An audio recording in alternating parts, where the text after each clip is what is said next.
Welcome to Courtside Moms. I'm your host, Wendy Sparks. Today, my guest is Michelle Reed, mother of Paul Reed, who plays with the Philadelphia 76ers.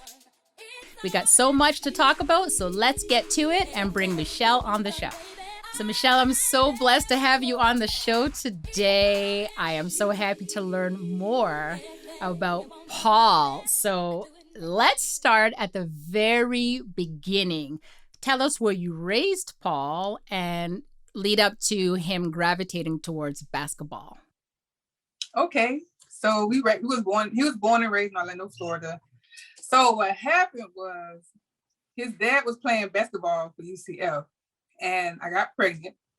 And when I had PJ, well, we call him PJ. When I had him, because he's a junior, his dad name is Paul. So saying Paul just sounds so strange. I feel like I'm talking about my husband. But when I had PJ, he was a newborn baby, and he used to go to the games with me, because we went to like all the home games. So I would be at the games with my car seat, with the little baby carrier with PJ in it.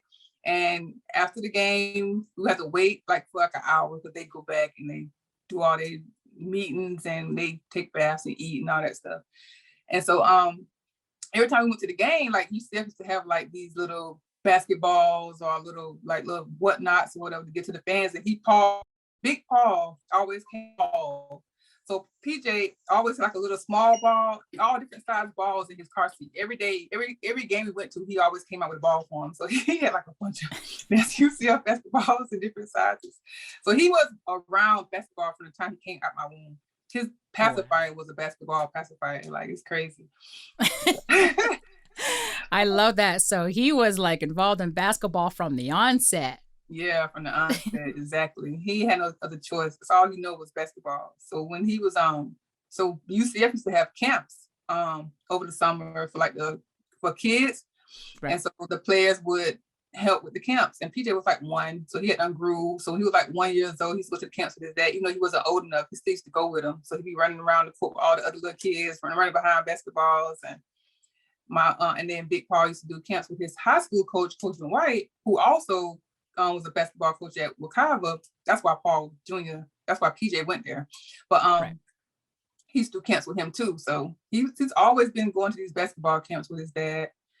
And he's always been around basketball. So when Paul finished college, we went overseas, and we used to go every once in a while. We would go to his practices with him, basketball practice with him. And so he would let PJ go down, and he would warm up with the team.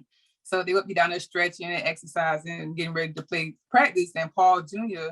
would be down there with them. So when they'll send him back upstairs in the stadium, in the stands with me and my daughter, when they got ready to practice. And we had it was a little area where he had room to run around. So everything they did at practice, he would be doing over there. He would be really at basketball practice at 3 years old. Yeah. He was mimicking dad.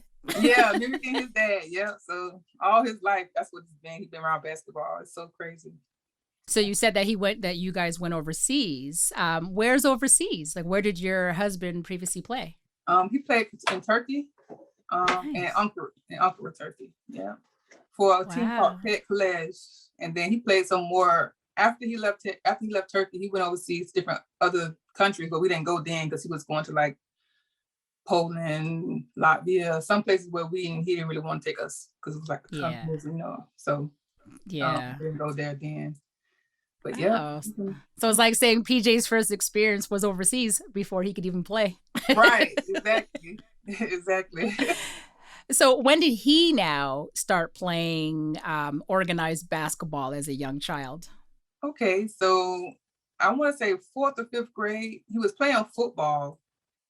And then I had my 12-year-old. She was a newborn baby. And it was just too hard to take. I had a toddler, a 2-year-old, and I had a newborn. It was hard going all these football games with a newborn baby because you got there all day long. Because he got a lot of boys. He got a lot of cousins his age. So, and it was one age, one was one age older than the other. So you would be out there with football in Orlando.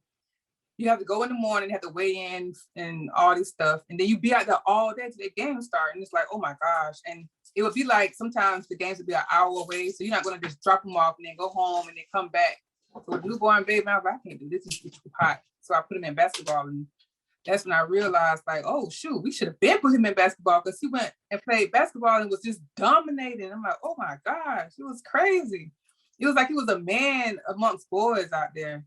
And then they told me I should start putting him at AAU, but I didn't want to put him at AAU so young, because he was only in elementary school. So he just played like little league basketball until middle school. Then he played for the middle school team.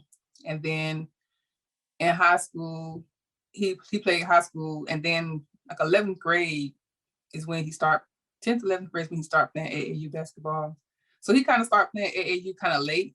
And that's kind of like, he used to fuss at me all the time because he wanted to play travel ball. I'm like, he ain't got to be doing all that travel ball right now. Because it's like, I didn't believe in paying all that money for him to play travel ball in middle school. You know what I mean? Right. It's just like, that was a lot to me, because I was like, your daddy didn't play travel ball in middle school. And he had a basketball scholarship. So that's how I was viewing it. So, you know what? Economically, it wasn't always feasible for every family.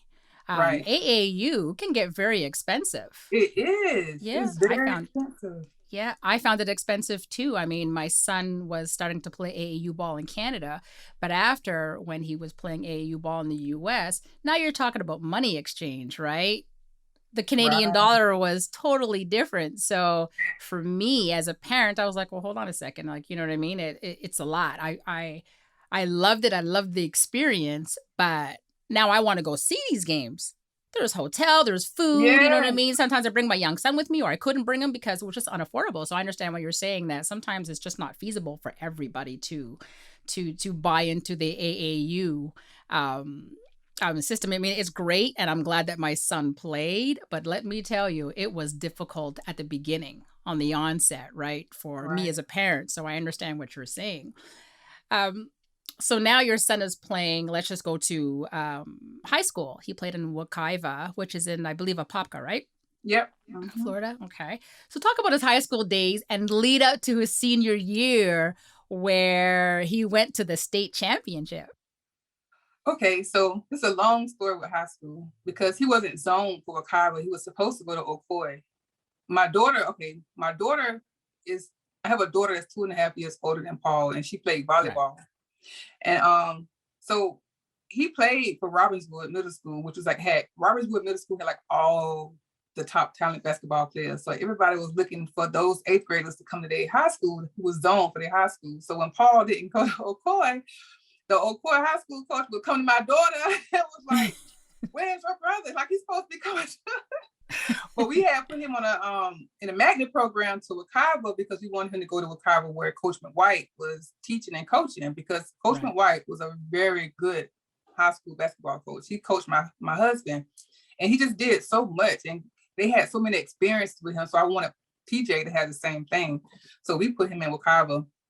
So because we put him in a magnet program, we used to have all these issues the whole time he was at Wekiva with keeping him there, because every year it was always something threatening to kick him out of Wekiva because of eligibility with the magnet program or living arranged with our address. I don't know, it was just always something. But some way God always made a way to keep Paul at Wekiva. So it worked out perfect. And he ended up leading them to the state championship, you know, to the state championship game. So that was interesting. That was very interesting, because it was a fight every year. And his coach was like, man, we got like, keep Paul on track. I was very adamant about his grades.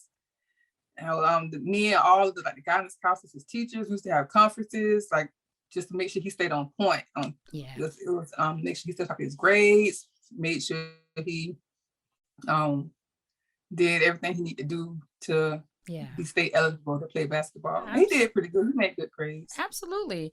So you were saying earlier that you wanted him to go to that school mainly because of the coach, because you wanted him to coach your son. So at that time already, you saw potential for your son to play possibly in the pro in his future? Yeah, well, I mean, I just wanted him to get to the next level, you know. So to me, high school, the next level was college. I definitely wanted him to get a college scholarship. To, you know, I wanted him to get a basketball scholarship so he can go to school. That was my main goal. And so, you know, once he went to Akawa, I knew that Coach McWhite would keep him trained, like he would like make everything available for him. He would make sure that he had like all the things he needed to get better. Right. So, do all kind of drills, because he had a few players went to college, and I knew that he was really good at getting a lot of players in the college. So that was my main concern. PJ dream was always go to the NBA, but my main concern at the time was just to get him in college. Amen. And, as moms, we see a different vision, right? We see school, they see the league, right? But it's easier to go to the league with a good college, a university education, right? And it's totally normal that our boys don't. You know what I mean? For them, it's like, wait, no, I want to play NBA. You know what I mean? Oh, yeah. So at this point, colleges started to approach him and recruit him, such as Clemson, Kansas State, Rutgers, DePaul, and Murray State. So did you get to go on these visits? And if so, as mom, what did you enjoy about visiting these schools? Oh, wow. So yeah, we did. He went to 3 visits. He went to Murray State first, and then he went to Kansas State, and then he went to DePaul. So Murray State, it was a small school, and it was nice. Everybody seemed like it was but you had to fly into Tennessee, I think, and then drive 2 hours to get to Murray. And I'm like, this is gonna be a problem for us to get here. And I was like, but they had a really nice facility. They had a really nice program, and the coaches was really nice. They put out the red carpet for you. They try to, really impress you when you come visit their schools. And I was like, okay, I see y'all. But then we went to Kansas State, and I was like, oh my God. So we had to fly. I forgot where we had a layover at, but we had a layover somewhere, and then we caught a plane and flew into Kansas State, which is a good thing that they had an airport. It was building an airport. They had an airport, and it was getting ready to build another gate. So they had one gate. So I was like, okay, we at least could fly in there, but we had a layover. And it took a while to get there. So in my mind, I was like, trying to get to him was going to be very difficult. And we have a big family. And that was another reason why him playing AAU ball at such a young age was just not feasible, because we have a lot of kids. And I had another daughter that was playing volleyball, and it was just too much. So that's how I thought. Like, wherever he went, I was like, it needs to be easier for us to be able to get to him if we can, you know what I mean? To be able to get to him, be able to at least try to go and visit him at times. So it was just when it's too hard, it make it less likely that you'll be able to go, So that was my concern with Kansas State. And they wanted to redshirt him, and I was like, he didn't really want that. And then when DePaul came, he liked DePaul because it was a high major conference. It was like in the Big East, and that was like one of the big things he wanted. He wanted to play in a major conference, because he feel like if he playing in a big conference, that he playing against the best. And they have good players in other conferences, don't get me wrong, but in his mind, he was like, the best is the best, and I want to play against the best. That way, if I'm playing against the best, I know that. Yeah, of course. So DePaul came, and it was in the Big East Conference, and it was so easy. We got there in 2 hours. We had a direct flight to Chicago, and bam, it was like a big city. And I was kind of nervous because, Chicago, they had such a bad rap, but he was in a nice area, so I wasn't really worried. I wasn't too afraid about him getting caught up in any drama, because like where we live in Orlando, and we live we live in Pine Hills, on the outskirts of Pine Hills, and it's a lot of violence, a lot of murders, a lot of young guys get caught up and they get shot, So we kept him in basketball, and I'm glad he loved it, to keep him out, keep him busy. And I was concerned about him going to Chicago and just getting caught, I didn't want him around getting caught up in the wrong thing, you know what I mean? Because there was so much going on. So I was so glad that DePaul wasn't so close to the bad areas, and that they kept him so busy that boys get bored and they want to go do stuff.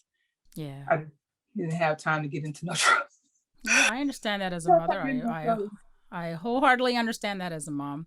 Yeah. So, like you said, DePaul University was the final choice. So, being a student athlete, though, can be difficult, as they're on the road a lot and they're still required to perform well in class. How did you help him manage to balance the two and to remind him you are an athlete, but you're still a student? Oh, yeah. So, you know what? When my husband was in school, it was different, right? I mean, they had study hall, when they had to do their homework. But now this and each school we went to, they had a program set up to where like you can't fail. They had like you had somebody on you at all times. They had your schedule set up. They had study time for you. They had tutors for you even when you fly into different games. They had it so easy. Like it was just like if you fail, you try to fail. Like that's how they made it so easy. I was like so thankful for that because I remember seeing an article after my husband finished school that a lot of guys go to school go to college on basketball scholarships and don't graduate. And they was trying to change that, you know, so they put all these things in place in these colleges to try to make it very easy for these college players to get an education while they're playing sports. And they did that. They did. And I would stay on Paul. His grandmother would stay on him. We would communicate with the dean, not the dean, the academic advisor if need be, if there was ever an issue. So we was really adamant. And then Paul Jr., he just wanted it for himself though. Like he wanted it, you know, so he really wanted to get a degree. So his goal was to graduate before he went to the league. So so in his mind, he wanted to be one and done, but you know, that didn't happen. So he was like trying to like hurry up and get all the classes he could get so that by the time he get ready to go to the NBA, he could have his degree. Right, but he ended up going after his junior year and he still had a couple more classes, but the school was really good because like now he's still taking classes. I think they got one class left or something like that. So he's still taking classes while he's in the NBA. So well, absolutely, because even if you leave early, you always have the option to go back and finish your education, right? So we'll get there in a sec, but tell us about the college games. What were they like for you? Oh, they were so exciting. So it's so different from high school, right? Because the arena is so big. You got all these people. We was in Chicago. They had these big old billboards. It's like Megatrons, right? With his face on it. So I'm like, man, you go to Chicago, you just see Paul Jr. face, big as day, like all through downtown. I'm like, what? So I'm like tripping, right? Because like he the man, you know, he was doing this thing at DePaul. He was doing big things in the Big East. So like, I was like, man, my son is really on this Megatron in Chicago, a big city out of all places, you know what I'm saying? So it's like, that made me feel real good that he went up there and did a good job. I was like, that's what's up. And the games was just so fun and exciting because it was just so much noise. So it was just fun. Yeah. Yeah. Oh my gosh, you're reminding me of when my son went to UNLV. And for me, it was the same thing. You know what I mean? We come from, you know what I mean? We come from Montreal and, you know, the games are big in my eyes. Right. And I get to UNLV and I'm like, 18,000 people and they're all screaming. So yeah, I understand. Like I'm reminiscing alongside you because I'm like, yep, I remember losing my mind on the Megatron to see my son and his name is big and his face is big and people know who he is and it's like, oh my goodness, like he really is good. Like this is different, you know what I mean? So I just love that and I love your excitement because when I asked you that just now, it like brought you back to a game, like. Exactly. Yeah, it brought you back to a moment. So I love that. So now the time came when he decided to enter the draft. So what led him to that decision? And you as a mom, were you comfortable with him leaving school early at that point? Well, so actually he wanted to leave school after his sophomore year. And then I was like, no, me and his dad were like, no, just take one more year. And he was like, and he was playing, and he was like, yeah, I'm not going to rush. I'm going to stay in school one more year and just get better, get stronger. Because he wasn't bad. He just that, you know, I wanted to be like, when you go to the NBA draft, like you want to, if possible, you just want to know without a shadow of a doubt that you're going to go. You know what I mean? I just didn't want him to enter the draft too soon and then he had to go back to school and then mess up his confidence. So I said, just go, wait one more year, get better, get stronger, do whatever you got to do. And then that way you'll know without a shadow of a doubt that your chance of going is high, Yeah. And so he did. He waited another year. And I think he even felt like he wasn't certain that he was going to go. So after he waited the next year, he got most improved player. I think he had like defensive player of the year, something like he got all these accolades, and he was ready. he was, and then it was like, okay, now it's time to go. Now Yeah. it's time Yeah. to Sometimes you just feel it, right? Sometimes you're like, you know what? Good or bad, this is my path and this is what yeah, I need to do for me, or I need to do this for my family. It's just time for me to remove myself from this situation and find a different situation. yeah, And you know what I mean? And as a player, it's like you just need your family backup. You need help. You need, you know what I yeah. mean? Like that support system. Like, did you have an agent at that time? We didn't get an agent until before he decided to enter the draft, which is his junior year. I think he got Yeah. the agent like in that, I want to say February, March, or Right, somewhere around right, that right. time. Yeah. Okay. So now bring us to draft night. I mean, take us to the beginning of the night to the end and let us know where you were, who you were with, the vibe. I mean, especially since you were mid pandemic. Oh my gosh. So so they got a house, right?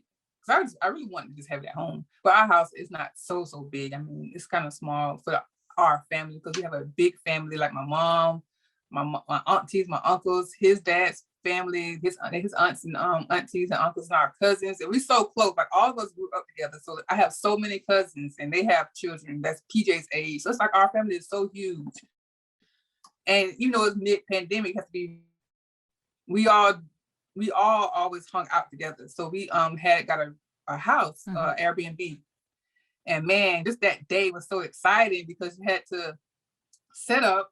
That's when I knew it was real. So the NBA sent like equipment so you can set up the TV so you can like how me and you on Zoom now. It's Yeah. like they did on the live now. I mean, you know what I'm trying to say. Yeah. They had the setup, so I'm like, wow, it's happening. We had to like connect the wires and we had to call in. Well, his agent, they called in and got everything connected. And I'm like, man, it's happening. It's happening. So later on that day when the draft started, everybody sitting around waiting. And they calling names, and it's like, okay, he gonna go, we waiting. And then the first round went past. I was like, okay. So now he's starting to get a little nervous because everybody was expecting him to go in the first round. So I'm like, okay, here we go, second round going, and it's going, and it's going, and it's going. I'm like, ooh, is he going? It's going. So I'm like, oh my gosh. So everybody like getting antsy, everybody are standing around. Some people even started leaving. And I was like, man, we ain't gonna worry about it. God is good. We just, you know what I'm saying? We just gonna chill, you know what I'm saying? It is what it is. You still to this point, you know what I'm saying? You got this far, you know, just trying to like, even if you didn't go, you still made it to this far. So Right. but then all of a sudden, you know what I'm saying? They called his name. It was like, yes. Oh my gosh, yes. He got called 58. So like it was almost over. And I was like, what? Yeah. I almost kind of like was shocked. Because like we had waited so long till like they kind of like fizzed out a little bit. You just like now you just praying. And then they called his name. And I was like, wow, thank God. So now he Wow. won't be shattered. Because he worked so hard. Like when he was in high school, my husband had to take him to school every morning because he was in the magnet program. So we had to take him to and from school. He would go to school early. He would call his coach.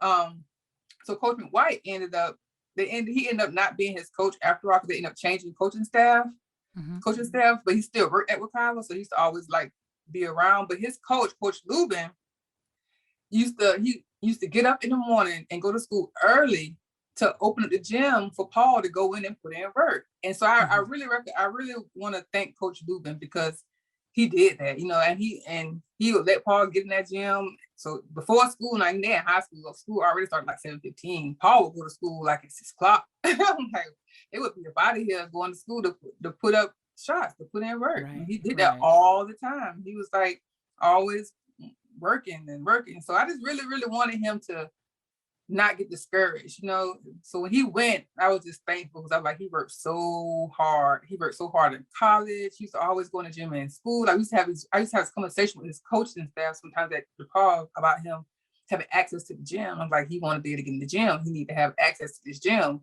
You know, so I need to open for him. So when he want to go put up shots, he can go put up shots. So if he want to go and do whatever, work on his muscles, he can do it. So that was like something he really, really used to do all the time. Even when he come home, he just trained so hard. He always training. So Right. I was really thankful that he went, because I don't know, it just probably would have devastated him if he hadn't, after all that work he had put in. So I was Yeah. thankful. Oh, I completely understand. So he got drafted 58th to the 76ers and later signed a contract, a two-way contract, Mm-hmm. where he was split his time between the 76ers and their G League team in Delaware. Did you have another plan um, just in case he didn't get drafted that night? Yep. Go back to school. That's another reason why I pressed the issue of getting an education, because I knew that the NBA was a guarantee to everybody. And I'm like, you gotta have a fallback plan. I know you love basketball, son, but if basketball don't work out for you, you gotta make some money. And so you need to, have to get an education, get a degree. I was trying to push him to get a degree in something that he can really make some money in. Because like sometimes with athletes, they take on like one of the easiest majors. And I'm like, no, you're not doing that. You're not going to school and take the easiest major just so you can play ball. You need to take a major where if basketball don't work out for you, you can have something to fall back on that's going to pay you some money. You know what I'm saying? That's So right. he ended up, and he started out trying to do like a little minor major, and then he did communications. And I like communications. That's actually was like a really good idea for him, for his Yeah. character. Yeah. And, at first I was trying to push him into finance and business, but he was like, man, mom. He knew what he wanted to do. Yeah. Because he's smart, right? Like he really Yeah. is smart. He was in like honors classes and stuff like that. He had like advanced. He was he graduated like a 3 point something. I want to say 3.5 GPA in high school. And I'm like, I really want him to use his smarts, not just sleep on them. But I mean, Yeah. communications is good, so that was what's up. And No, but I love the fact that you were saying you wanted to make sure that he took a major. oh You know yeah, what I mean? Something, you know what I mean? Because a lot of, and you're absolutely right, because sometimes these guys or anybody, students, they just want to, their goal is the league. Their goal is to play basketball. So they take the easiest thing. You know what I mean? They're like, yeah, I'm going to take basket weaving and I'll be great. You know what I mean? And you're like, no. I know. You're going to take something with some substance, right? Yeah. Because, yeah, you're going to make it to the league. And of course, that's the assumption, right? But that ball's not going to bounce forever. What are you going to do after the fact? What are you going, like you said, what are you going to fall back on? What's your other career going to be? You wanted this career in basketball that's beautiful, but now, you know what I mean? In whatever, 10 years, who knows? 15 years, 2 years, who knows? What are you going to do? Exactly. And it's important as a parent, because I just love how you're saying that, you know what I mean? It's important as a parent that we remind our kids, like, hold on a second, it's great that you want to play ball, but what you going to do after? And sometimes they can't see past that. They're like, after a ball, what are you talking about? There's no such thing. So yeah, they're like, after a ball. So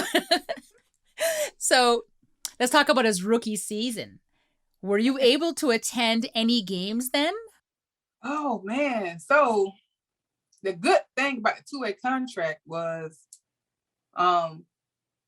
they ended up coming. So he played a couple games with the 76ers, and then they sent him to Orlando to the bubble to play in the G League. Yes. And I was like, oh man, yes. But they was like, oh no, you can't go to no games. We can't see him. I'm like, what?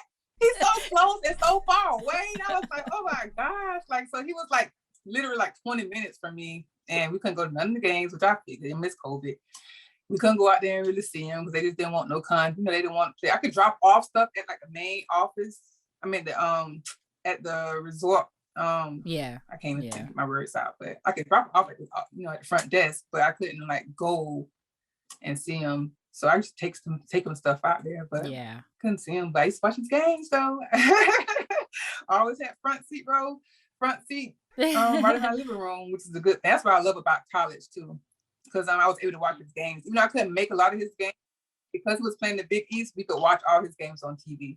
And that's what I loved about the G League, that even though we couldn't go, I could watch the games on TV. But when the season, he got switched back to 76ers, and they opened up the stadium, because we couldn't go to the games for like a long time until, I want to say like, was it March or April when they allowed fans in? Do you remember? I can't remember. Mm-hmm. But I know I went to the game. I want to say my first game was like in May, one of them. And I was like, that was exciting. Like, wow, yeah, we had an NBA basketball game. Watching myself. Oh, yeah, no, you're right. It was around, it was spring. I'm wrong. The whole family went to Orlando Magic. as they played Orlando Magic I was just, before he went to the yes. G League. Yeah, we went to that game. Yeah. That's right. I forgot about that, but he didn't play, but we still got to go to the game. That was Yeah. like, that's what's up. So that was exciting. But when we went to Philadelphia, it was like on their home court, it was just like different because the Philly fans was like crazy. Oh my gosh, they are like, you want fans like that because they just hype you up. It's so hype, but boy, them Philly fans ain't no joke. They get mad. They get mad. I'm like, oh my gosh, they be bodied. I know. We were talking about watching some games together, and I'm like, oh, okay, well, I don't know about the Philly home games. I'm gonna come in my Toronto Raptors jersey on us. Yeah, no, maybe not. So, well, he had a strong finish to his rookie year, where he was Rookie of the Year and MVP of the G League, which later got him signed to a standard contract with the 76ers. Yeah. So you're saying it's all about patience, right? Yeah. You know what I mean? Yeah. So tell everyone, what is the vibe in your home when you're sitting there watching him play on TV? I know, right? It's like, I feel so guilty, right? Because I'm always like posting him. Because it's like he keep doing stuff, you gotta post it, you know what I'm saying? Like he do stuff, and so like my Instagram page is like full of Paul. So I try to remember to post my other kids too, so they won't feel no type of way. Yeah. But he's the only boy, so they know. I mean he in the NBA too, so what? I gotta post it. You know what I'm saying? Yeah. So that's why I'm doing that. I'm posting all the time because you just keep doing stuff. So every time a game, I'm like in front of the TV waiting for him to get in the game so I can record when he in the game. So when he do something spectacular, I can just like post it. You know what? I can vouch for that. I've been to your house. Oh, yeah. I've been to your house during a game, and we're just sitting there, and you're doing my hair, and all of a sudden, pause on, and I love it. I love the vibe in your face. Everybody's in front of the TV. I love it. I just absolutely love it. So yes, I just love that buzz, and I love that feeling of proudness. Yeah. You know what I mean? Everybody's like, okay, he's on. And everybody's in front of the TV. Life stops. Everything stops in the house. Yeah. Yep, game time. Oh, like my husband, oh my God, game day. Yep. Oh, ain't nothing going down. Like I'm a very busy person. And game day, oh, everything shut down. He ain't playing it. Oh, nope. Like he and like sometimes I can, if I try to do anything outside the game day, on game day, he having a whole fit. Like, no, you got to be in front of that TV. So I'm like, and I want to be in front of the TV, but sometimes I have to do stuff, but like, no, nope. Yeah. Game time. You were one of the busiest people I know. I mean, so, but you're a mom. You could multitask. You could watch your baby, and you could do all the million different things at the same time. But as a mom, I see you stop whatever you're doing, and you're all zoned in. So love it. But tell me, when you get on that plane and you go to Philadelphia to see a game, how proud are you, Michelle Reed, when you walk into that arena to watch your baby play on the court? Man, I don't even know how to act. So let me tell you about Philly. They sent us jerseys with his name on it, and then they sent us jerseys with M. Reed on it for the mom. So I be wearing my jersey. I have my hair pulled away from my shirt so you can see the name. When I'm in the stands, he do something waving. I want everybody to see the number on my shirt so they can know Paul Reed. I'll be excited. Listen, yeah, ain't nothing wrong with being proud, Mama. Ain't nothing wrong with being proud. I love it. So your husband played, like we were talking about before, overseas, and he also played in college. So how did his experience play a role in PJ's development, and how did it help him become a pro? Because so what his dad did was we had a basketball goal in our living room. One of them had the little play school plastic ones, and we had all these balls, and he always grabbed the ball every time he would go to whatever school, wherever he went. He always came home with the ball. So PJ he couldn't even talk. I mean, he couldn't even crawl. He couldn't do nothing. He was in the car seat. You know what I'm saying? He was like an infant all the way up till he started crawling. Paul kept a ball in his hand. He had him in front of basketball. So I would say he just molded him into a basketball player. He ain't had another choice to do nothing. What he could have done. He just basketball was in his face all the time. So and that's how Big Paul played with him. They played basketball. He would just shoot the ball And he'll be sitting on the couch in the living room, and he'll just be throwing the ball into the basket, and then Paul Jr. would turn around and do the same thing. Then he'd be running through the house trying to dunk the ball. He'd just be running around playing basketball all the time. And every time he went anywhere basketball related, he took Paul Jr. with him. So it was just like, and he would teach him how to do little stuff. He would have him dribbling the ball. It's just crazy. I remember when we was in Turkey, when Paul would be at practice, because he had so many basketballs, we just dribble around. We had like wood floors. Like in Orlando, we had carpet, because it don't really snow. It don't snow here, so yeah. And but in Turkey it snows, so everything is wood floors. So I'm like, oh, wood floors. So he had a basketball. He used to be running through the house, dribbling the basketball all over the place, and so he would like do drills. At 3 years old, he do a basketball drills with running around the table with one hand, then go around the table again with the other hand, and he'd be having the ball going through his knees and through his legs and stuff like that. So that's beautiful. Daddy's getting him ready. Yeah. He didn't push it on him, but he just did it. He just like play with him with basketball. So as a new mom, new NBA mom, what kind of support system do you have to help navigate through this NBA life?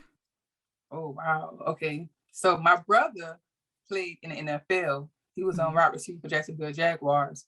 So I was familiar with that lifestyle of, stepping into the professional sports world and being around all these new people, right? Because you get all these new people coming around, and everybody, cousin, all this stuff. But so we saw that firsthand. So when PJ started like getting into wanting to be into the NBA, dealing with agents, and I had my brother with us because I'm like, he knows this stuff. He's been through this stuff before. So he would always like give us like the ins and outs.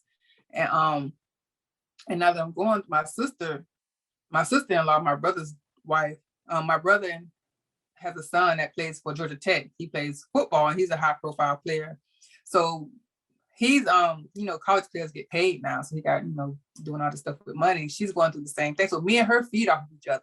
So we're not alone. So we get to share. We have somebody that understands, because everybody don't understand when you have to be, it's like you're not being different and you're not trying to change, but you just can't be who they want you to be. You have to be a little guarded. You have to be real careful when you come out of your child, because, this is a different level. And they always say that money don't change the person, it changes other people. And so you have to be careful and protective. You have to guard your child. And so when people may think you acting funny, or you being weird, or you acting nasty or something, we have each other's back. And then I have that, we have a support group, right? So like the NBA has our Zoom meetings, and that's so helpful, because now I'm meeting other basketball moms. So I'm around other people that's doing the same thing that I'm doing. So it's like, that's a blessing. Yeah. That's a blessing. So for people to understand what Michelle's talking about, she's talking about a Zoom call that NBA moms have on Wednesdays. And that call is just a place for us where we can just be us. And we talk about our situations with our sons. We're just like, it's all love, eh, Michelle? Like we just talk, it's like a sisterhood, because we talk about, listen, my son is going through this. What do you suggest? Right. You know what I mean? And we'll talk about certain situations and how to handle it. And a lot of moms always chime in and they always say, okay, this is what I did and this is what I'm saying that you should do. Or this is where I feel you should go for help.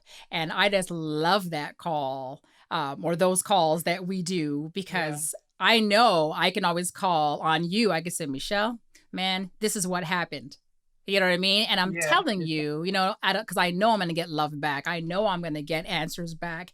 And I know that if you can't answer me, I know you're going to either help me get the answer, or there's going to be another mom around the corner who's going to turn around and help each other. So that support system is very, very important, especially now, because you brought up a good point when you're saying people get upset when you don't act the way they want you to act. Everybody has expectations when our boys come into money. They do.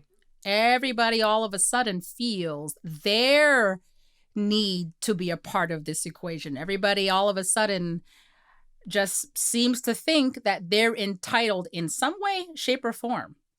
Mm-hmm. And that blows my mind. I mean, my son signed a nice contract. Do you know how many people all of a sudden now feel the need to talk about their issues with me? Or yeah. They get all these business ventures that all of a sudden I'm supposed to be interested in. And I'm like, what? Like, so it comes. And it comes at us hard, right? And I find it so unfair. And that's why I'm putting it out there, because it is an actual thing that's actually happening. You know what I mean? You're going to have people knocking on your door. Hi, Michelle, and hi, Paul. And all of a sudden, it's your duty to look after everybody. And it's like, listen, we're not different. You're still Michelle Reed. He's still Paul Reed. You know, like, why? Like, you know what I mean? So it bothers me. And this is why I'm just saying it, because I love how you brought up the fact that people think that you should be acting the way they want you to act. And then when you don't conform to them, then all of a sudden we're different. You know what I mean? And we're not. So I appreciate you saying that, which is why I'm just elaborating a little bit more on it. And I appreciate the support group that we have as moms. You know what I mean? I know I could pick up the phone and call you any day. You know, so. Right, you know, and I like that. That's just like awesome. A whole new set of friends. That you can relate to. They understand. There you go. Like situations. Yes. So let's talk about that, because when I was talking to you in Vegas, you were saying that you actually had other families. I think you said you had 76ers families, right? That were with you? Yeah. So you guys came together as a basketball family, and you guys just threw down and enjoyed this spread. So what was that experience like for you now? Now you're with like families. You're with families that are going through the same thing you're going through. You have families that are there to watch their child play. What was that, I guess, fellowship like for you when now you're like breaking bread with them and you're sitting there, you're eating these collard greens and you're eating... What was that like for you in your Airbnb, inviting other NBA families to come eat and share with you? That was so nice. We had a really good time. And it was like, wow, this is really beautiful. Yeah. You know what I mean? Because we didn't like, we getting to know each other. And you know how basketball is. Like with NBA, like I'm learning now, like you never know, like one day you might be here, one day you might not, you know, it's like you build a relationship with people. And when you're on a team, you don't want to go to the game and have all these other parents around and you're just not talking, you know, everybody's just sitting around, not socializing. I want to get to know people. And people want to get to meet, you know, people want to get to know people. I realize that other parents want to get to know other parents too, you know what I mean? You know, you want to have somebody that you can have fun with at the games, or maybe even hang out with after the games. You know what I mean? Like you want to have, you don't want to be by yourself. You know? Yeah. I always say our mantra should really be to pay it forward and to introduce moms to each other, right? Mm-hmm. Like for me, it's like when you came to my surroundings in Florida, it was beautiful because I was like, there's another mom here that I think you should know. So I introduced you to another mom, you know what I mean? Because to me, that was important. And I'm like, the three of us, let's just hang out and just to get to know each other on a different level. You know what I mean? Because I have my relationship with her, I have my relationship with you, but I wanted it, you know what I mean? The three of us together because we need each other. Exactly. You know what I mean? Do. So yes. So that was a blessing that we actually had that time. I'm sorry. It's okay. No, it's okay. Okay, there we go. We good. Yeah, that's a blessing. It is. Yeah. Because I think she's here and she's not really from Orlando, you know, so you want Yeah, and that's why I introduced her to you because I'm like, well, you know what I mean? I'm like, well, Michelle's there. So if anything, you know what I mean? You could just be there. Yeah. She just wants to talk. It's nothing, you know what I mean? Y'all can go down the street. Yeah. And talk because a lot of moms don't know other moms within their own city. Sometimes a lot of moms, they move to a city because of their son. Yeah. You know what I mean? And they have no idea who's there. Sometimes it's not easy when you're that new person going into the arena, you know, that new mom. Exactly. How would you know who the other parents are? You know what I Right. mean? Like you go in the Yeah. family room sometimes, but not everybody goes to the family room. So it's nice, and I think as like that sisterhood that we have, you know Yeah. what I mean. It's good to always keep that line of communication open. So, as a rookie mom, and also having experienced the NBA in a different manner than other mothers pre-COVID, what are you most looking forward to this season? I really want somebody to play more, but Yeah, you take what you can get, and just hopefully, he'll be able to, get in the game and do good and get some more playing time. But you just want to see him yeah, in the game. And I'm looking forward to going to more games. Like I went to 2 games last year, I think, but I'm going Saturday. I'm going to see. It's not even a real game; it's a scrimmage game, and yeah. then they have it's like a family a 76ers kickoff for the families or whatever. So I'm going to Philly this weekend for the game, for the scrimmage game, and I'm going to stay for the preseason game on Monday. And Right. then we're going to try to make plans to go to a few more games for the season before this year is out. So it's kind of hard for me to go to like as many games as I want to go Of to, course. which is so funny because my husband, like, he didn't want Paul Jr. to play close because he said, you're trying to go to every single game. I said, of course, you know what I'm saying? Like, of course. You trying to go to every game. Like, he was already like, man, because we got kids that's still in school. I Of have a course. Of course. 5-year-old. Yes, I did. We messed around and had a whole nother baby. So I got a long way. I got a long ways to go. I have a child in middle school and a child in high school. So I just can't go as often as I want. Yeah, no, I understand. I was in the same situation too. My kids are 6 years apart, right? So, All right. Yeah. when my son was playing, this is before NBA, it was tough sometimes, you know what I mean? Because you want to bring your youngest with you, Yeah. but you don't always have got that plane fare. You know what I mean? So Yeah. my Yeah. youngest, he couldn't always come to Vegas with me. He did, but I couldn't always afford to bring him to Vegas with me, right? Right. So, but Yeah. it is what it is. All you can do is do what you can do as a mom.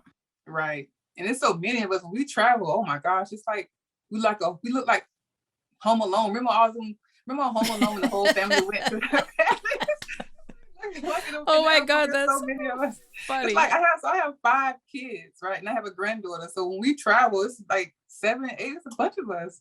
Yeah. So that's a lot of kids to pay for. That's a lot of money Yeah. you spend taking everybody out of town. It is. It is. It's worth it though. It's worth Yeah, it. it is. So Yeah. Yeah, so they are so excited when we do go, and they just talk about it all the time. right, right. Well, right now the preseason has started. So I'm so excited for that. Our boys actually played last night. Our teams played Oh last yeah, night. Yes, yeah, yes. And then they're yeah, playing again this Thursday in Philly.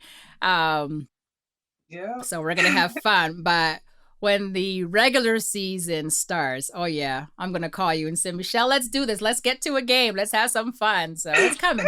I it's know, coming. right? That's so my husband. He was like, one of the other 76ers mom called me and said, Michelle, are you going to the kickoff this weekend? With 76ers? And I'm like, yeah, I was thinking about it. I said, I'm probably going to go. And she's like, yeah, I was thinking about it too. And she lives in North Carolina. So she said, so me and her was like, oh yeah, we're going to, so we, both of us decided we were going to go. And then, so my husband like, oh good, you got somebody to go with. He's waiting for the regular season to start. Yeah, he ready for Yeah, regular season to yeah, start. So he's yeah, like, yeah, good. yeah. So that way he don't have to always go. Like he likes basketball, but we have, like I said, we have other kids Of at the house, course. and so we have a business we run, so we have so much going on. So I get to Yes. still enjoy PJ's NBA career with the Okay. moms. He can't go, so I don't have to Right. go by myself. So he likes Okay. And before we get to the fun facts, that. tell people about your business. I Oh, love it. all right. So I have a marketing business basically. So I do screen printing, embroidery, graphic design, sign standers, promotional items. We do sometimes prototypes for people. Sometimes I make stuff like I might make a blanket and put somebody's name on it or something like that. So I do a lot of like uniforms and t-shirts and polos for a lot of the small sports groups around town, churches, businesses. We've been doing that for about 12 years. Right. So that's what we do. Some always busy, and everybody always want everything right away. So I'm busy, because I'm the same way. I need stuff right away. So I have to try to cater to people. So and I understand it. That's how it is. And especially when you're in the business, sometimes you need stuff. You need it like right now, especially with marketing. So that's what we do. So, well, I've witnessed it. Like I said, I've been in your house, and people are coming in and out, getting your products and getting your goods. So, which is why I wanted you to talk a little bit more about it. Just tell people where they can find you. I can vouch. I've seen the work. So, so where can people find you? Whether your website, your Instagram. If someone wants to place an order or speak to you about your business, tell them where they can get this info. Okay, so it's another thing about me. I'm a small business. I work from home, but I do have a website. I have a Instagram, but I don't market. So you can go to my Instagram, which is Fortunate Inc., and you can go to my website, which is Fortunate Inc. But you really won't see a lot because I don't really post a lot. A lot of my business comes from word of mouth. So everybody just call me or they say, who did your shirts? And then everybody gives me my phone number, or it's just like, so a lot of my business comes from word of mouth. So, but you can find me on my website, which is fortunateinc.com, fortunateinc.com. And then my Instagram name is the same, at Fortunate Inc. My phone number is 407-761-3099. But like I said, I work from home, just Michelle. And then I do shirts, and I, sometimes people around town call me the t-shirt lady. They don't even know my name. Say, oh, you're the t-shirt lady.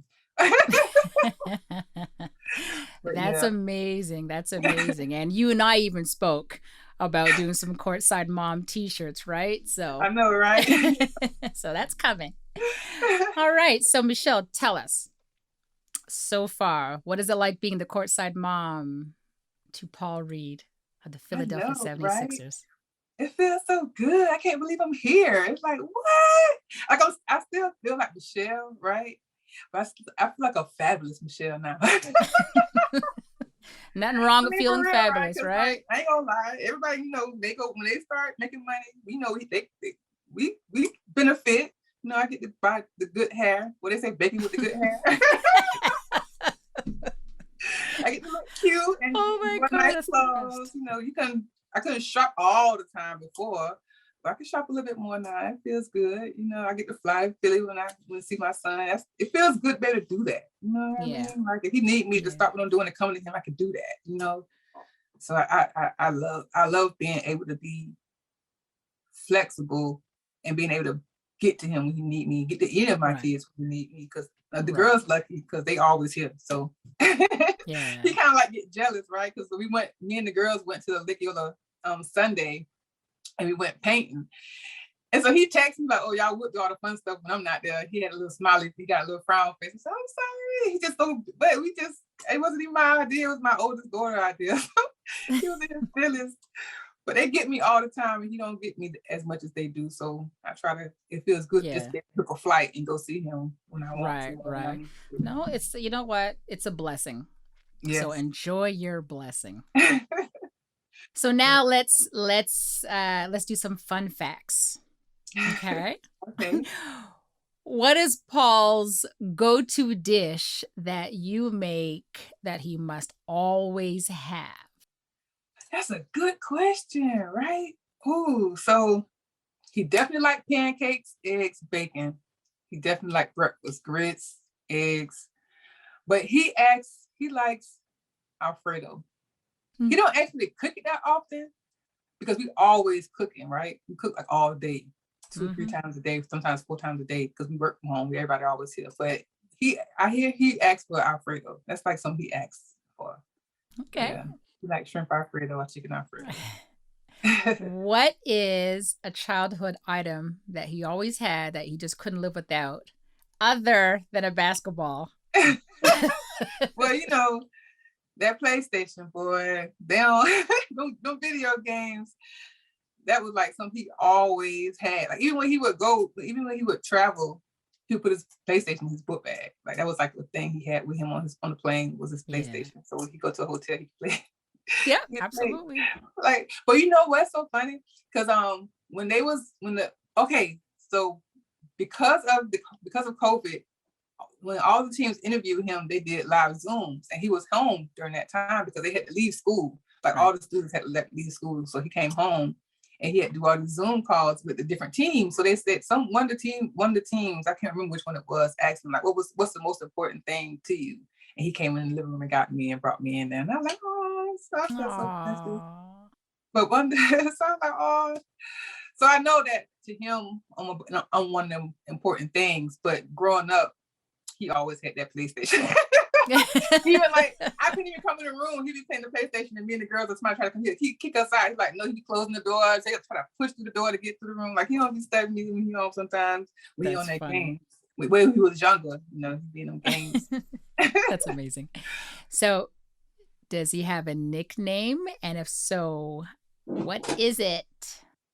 So his name is Paul. We call him PJ, and some other family members call him Lil Paul, but mainly everybody calls him PJ in the family. But he has a nickname called B-Ball Paul. So that's his like Instagram handle, right? And his Twitter handle, and like it became popular when he did so good in G League. Everybody just start calling him B-Ball Paul. So he has a whole nickname in the NBA. Like, what? Can they do that? I mean, I know they do that, but I'm like, for him to be a rookie, in the G League, he got a whole nickname now. So they call him B-Ball Paul. Yeah, he's graduated, I guess, from him. He's like, okay, I'm PJ, but now I have this alias, right? I'm this other dude. So I know, right?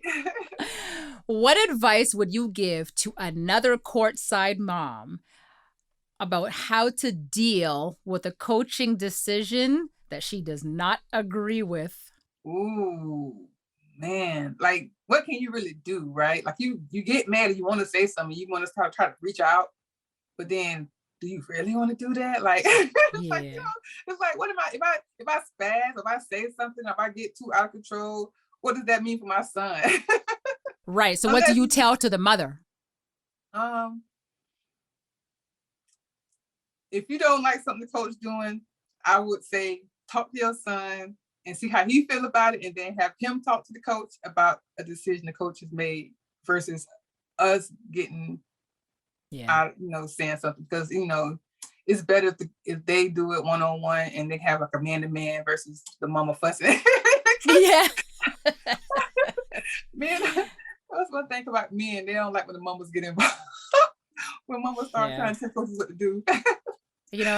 I don't even think I even picture that conversation. You know what I mean? Imagine our sons go sit down. Yo, coach, my mama was mad last night. All right. So my next question is, what advice would you give to a player on how to deal with a tough teammate? Ooh. See, I'm big on having a conversation. So if you have a problem with somebody, go to them and talk about it. Let them know, like, okay, this happened and it made me feel this kind of way or whatever, and blase, blase, blase. Like, don't go aggressively, because when you go aggressive, they're gonna get defensive. Like, I would first ask them, like, do they feel like that person don't like them, or if it's like an issue with them? Because sometimes you can go to somebody genuinely and they might not like you. They ain't gonna come correct. You know what I mean? So. But as long as you get off your chest, as long as you address the issue and you address the issue respectfully, then, it is what it is. Yeah. Because you got to say something, you know what I'm saying? I feel like maybe it's better to try to get understanding, because you might misinterpret something, and then it could lead to a bigger problem when it wasn't even intentional or it wasn't even meant to be. So I definitely would suggest talking to the person first and try to get an understanding. And understanding can't be got then. Okay. And my last question to you is, if you could only give one piece of advice to another courtside mom, what would it be? Whatever you do, if you can, just try to be as available to your son as possible. And that's the only thing I can really say as a mom, because they in a whole nother world. The pressure is real. And all I know to do is just to be there as much as I can, because I don't know what they go through, it's real. You just never know. Like a lot of these guys be on edge sometimes. You never know. It's hard to get comfortable. Or maybe if you're a superstar, sometimes you still go through stuff. You know what I'm saying? Like, so just try to be in this corner as much as you can, if you can, and try to encourage him and try to get him to breathe. Take deep breaths. Yeah. Because we see things differently as moms, right? When our boys get to a certain level, it's not, and people think it's about the money first, and it's not. It's really about the person. So we see that pressure. We see how it affects them. We see, it's not always bad, but when it does get rough, we're there and we can speak on it because we actually see the effects it has on our kids. Just like when they're younger and they fall and hurt their knee or they hurt their arm, scrape their elbow, you know what I mean? We see the effects. Now we see these mental effects that it has on them because they have so much expectation. So I love your advice to, at the end of the day, it's be mom. Don't forget to be mom is what you're saying, which is I always end the episode with that because that's it. All moms say what you just said, but just differently, right? So, but the gist is just don't forget to be mom, and that's and that's really important because our kids will always need moms. I know I need my mom. You know what I mean? I know, too. I tell myself, just be honest with them. Try to sometimes just don't sugarcoat it. Be honest with them. I think sometimes our guys get a lot of people around them just telling them what they want to hear, and they start losing that realness. Yeah. And again, that's another good topic. The people that come into our boys' lives, right? And like you're saying, they tell them what they want to hear, and it's necessarily not for their best interest. It's for the person who said its interest and not our sons, right? So that is something that, as moms, we have to make sure that our kids can watch out for because it's real. It's out there. Yeah. Exactly. Man, Michelle, I had, as always, a great time with you. As always, whether we're on the phone, whether we're texting, whether we're Zooming, whether we're just chilling together in person, always have so much fun. Right? Nothing but love. I'm so sad that I missed you in Vegas. I flew out at noon, you flew in at noon. I was like, really? I know, right? But that's okay, because like we were saying, we'll be together soon enough where we can just sit and be Wendy and Michelle. I know, right? Yes. So love you with everything in me. Thank you so much for coming on the show and just letting everybody know who Paul Reed is from your eyes, because it's not the same from who Paul says he is, right? We want to know, the fans want to know, who is Paul from Mama? Oh, so, yeah. So once again, love you lots, and thank you for coming on Courtside Mom. All right, you're welcome. Thank you, Wendy. Of course. Thank you for tuning in, guys. Don't forget to follow us on social media at Courtside Moms, and make sure you subscribe to the podcast.